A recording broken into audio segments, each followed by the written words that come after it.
શું થઈ ગયું? ગુડ મોર્નિંગ, જય શ્રી કૃષ્ણ, મહાદેવ, શુભ સવાર, જય અંબે ને જય શ્રી કૃષ્ણ. આજે તો ખૂબ મોડી ગુડ મોર્નિંગ છે. કારણ કે ખબર છે બધાને રવિવાર છે એટલા માટે. તો હવે ચા તૈયાર હોય તો ચા પી લઈએ.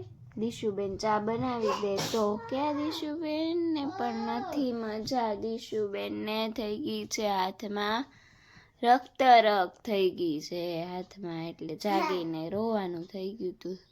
ક્યાં સીધો રે બેન ને રક્ત થઈ ગઈ છે. હવે ચા પાણી બનાવી, ચા બનાવું છું હું આજે. તો એ કે દીશુ બીજું કામ કરતી હતી, બહારની મોટરનું પાણી આવે જ કે નહીં. એ દીશુ બકરીની જેમ ઘરમાં ને બે આવાજ. હું ક્યાં બોલું છું? બકરી બોલે તમે તે પણ બહાર બોલે. મને એમ કે તું ઓલા રમાડે છે બે કરો. મને થોડી રિયલ અવાજ આવે. બકરી બોલે તમે આવું થયું. મને એમ કે દીશુ બે કરતી અવાજ આવે તો બકરી. અહીંયા દીશુ એ પછી કચરા પોતા કરી નાખ્યા. ચાલો છે ને નાહીને રસોઈ કરી નાખી હતી, બરાબર. ત્યાં દીશુએ કચરા પોતાની બધું કર્યું, ત્યાં મેં રસોઈ આજે કરી નાખી હતી. અને જમવાનું તૈયાર છે, બધાએ જમી લીધું. હું છેલ્લે જો હવે હું જમી લઉં છું. બનાવ્યું છે ટીંડોરા બટેટાનું શાક ને પુલાવ. મોસ્ટલી રવિવારે છે ને અમારે નક્કી જ હોય પુલાવની, કારણ કે દીશુને ભાવે. રવિવાર રજા હોય તો શાંતિથી જમી શકે, એટલે પુલાવ ને ટીંડોરા બટેટાનું શાક, ટીંડોરા બટેટાનું એ ફાઇનલ જ હોય, એટલે એ બનાવ્યું. હવે હું જમી લઉં, પછી મારે કંઈક જવાનું છે બહાર. હું તમને થોડીક વાર રહીને કહું, કારણ કે આજ મારે વહેલું નીકળવાનું છે બધું બહાર. રેડી થઈ ગઈ છું હું. હવે ક્યાં જવું છે ચાલો આપણે જઈએ, હું તમને બતાડીશ. જમીને મેં પહોંચી, થોડું કામ કર્યું. खुद अपने हाथों से हर रोज खाना बनाता है। वाह क्या बात है! इसका मतलब आप सब बहुत ही खास ख्याल रखती हैं अपने परिवार का, उनकी सेहत का। अच्छा, आप में से कितनी महिलाएं ऐसी हैं जो खुद बाजार जाती हैं सब्जियां खरीदने, शॉपिंग करने, घर का जो खाने का सामान है वो खरीद? सभी? हाँ हाँ बताइए।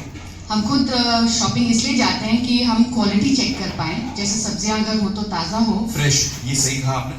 तो फ्रेश इतना इम्पोर्टेंट क्यों है? फ्रेश होने से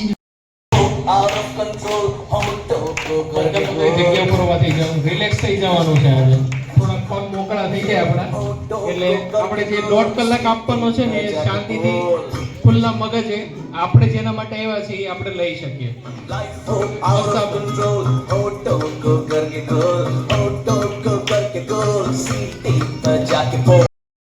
હાલો ફ્રેન્ડ્સ, આજે મારે મોડું થઈ જશે ઘરે જઈને તમને યારે વાત કરવામાં, એટલે હું આજે જ અહીંયા વિડીયો એન્ડ કરું છું. મારે અચાનક જ સેમિનારનો ફોન આવ્યો હતો આજે એટેન્ડ કરવાનો સેમિનાર.